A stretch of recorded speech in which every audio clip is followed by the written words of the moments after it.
Story on Action News this noon is former President Donald Trump heading to New York today. That is where he is set to turn himself in tomorrow to face historic criminal charges. Trump was indicted by a Manhattan grand jury last week, but we won't know the exact charges until his arraignment, which is scheduled for tomorrow. This is a live look here just outside of the president's Mar-a-Lago estate, where he is set to leave from here very soon. We have seen a motorcade waiting outside to take him to his plane. ABC's Morgan Norwood joins us now live from New York City with more on the preparations there. Morgan?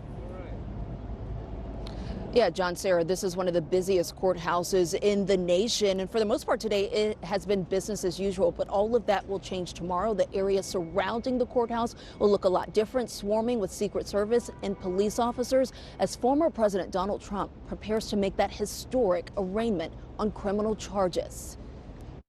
This afternoon, former President Donald Trump expected to arrive in New York City ahead of that historic arraignment on criminal charges. Sources tell ABC News the former president faces about 24 charges, including felonies.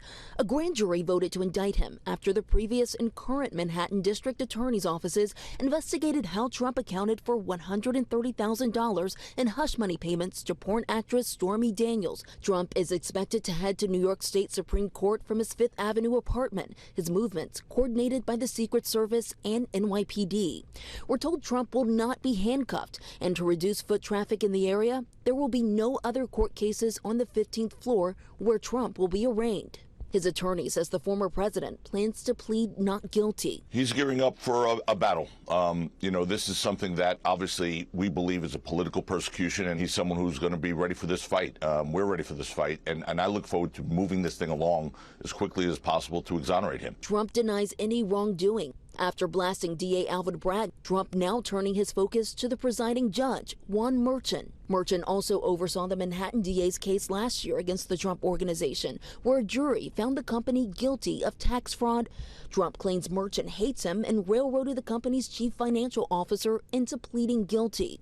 Trump's scathing comments about the trial judge and District Attorney Bragg led to this warning from the former Manhattan DA who started the hush money investigation. I was disturbed to hear the former president speak in the way he spoke about the District Attorney Bragg and even the trial court. I would be mindful of not committing some other criminal offense like obstruction of governmental administration, which is interfering with or by threat or otherwise the operation of government.